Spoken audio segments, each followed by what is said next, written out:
Nous sommes avec Sébastien et Philippe, les vainqueurs du duo de l'Hermine, le marathon de Vannes. Sébastien, est-ce que tu peux nous raconter un petit peu le pourquoi de cette venue tous les deux sur ce duo? Ah, mais c'est des copains qui se sont lancés le défi de faire le duo. Et puis forcément, comme il y avait un week-end en Thalasso à gagner, les femmes, elles nous ont dit bon, allez, on va vous lancer là-dedans, vous n'avez pas le choix, vous avez intérêt de gagner, on veut gagner un week-end en Thalasso. Ouais, c'est pas vrai. Alors bon, on l'a fait pour le défi, puis pour se faire plaisir aussi avec les copains, pour passer un bon week-end aussi. Parce que Vannes est une belle région, c'est une belle ville, donc c'est l'occasion, donc voilà pourquoi on est venu.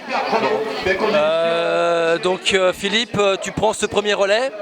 Explique-nous un petit peu ta course, ta stratégie. Non, ma stratégie c'est de m'en aller 3,32 kg, comme m'avait dit Sébastien.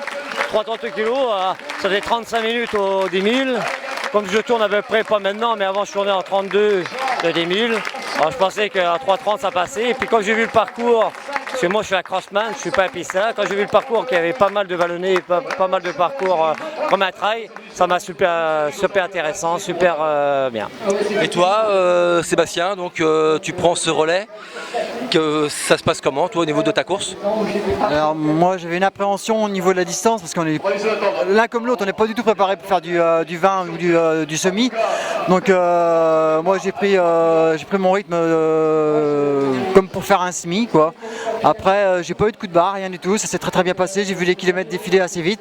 Le parcours est très ludique donc forcément ça permet d'aller vite, enfin ça passe vite quoi au niveau du temps. Il n'y a pas de grande ligne droite donc ça se passe assez bien et puis forcément Philippe m'a bien lancé puisqu'il a eu pas mal d'écart avec le deuxième donc c'était un peu plus facile pour moi après pour gérer.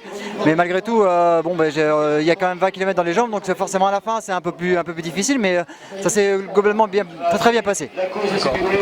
Philippe, explique-nous un petit peu ce qui va se passer dans les prochains mois, saison de cross, qu'est-ce que tu fais? Non, je vais vous expliquer, je ne prends pas de licence cette année, c'est terminé, je pense que je suis rendu à Saint-Anage que le corps ne veut plus suivre. La tête voudrait bien mais le corps ne veut plus, c'est pour ça que cette année je ne prends pas de licence, je ne fais pas les crosses cette année, je vais faire peut-être des trails avec non licenciés et puis voilà. Et toi Sébastien, je vois que tu as re-signé, tu as pris une licence de triathlon, tu es licencié donc à Saint-Jean-de-Mont, donc ça veut dire que tu rebascules, que tu bascules? Pas complètement parce que je vais quand même faire une saison de cross parce que encore une fois j'ai l'impression que c'est pas moi qui gère. En fait ma femme elle veut que je continue encore une autre saison de cross parce qu'elle aime bien les crosses, elle aime bien me voir courir donc c'est pour ça que j'ai re-signé pour une autre saison mais l'objectif c'est plutôt le triathlon quoi. Donc cette année c'est vraiment pour me faire plaisir en cross mais je pourrais pas faire la même saison que l'an dernier, ça m'étonnerait parce que le niveau est de plus en plus relevé en vétéran et puis j'essaierai de me faire plaisir. Voilà. Okay. Bon. Merci beaucoup alors. Merci.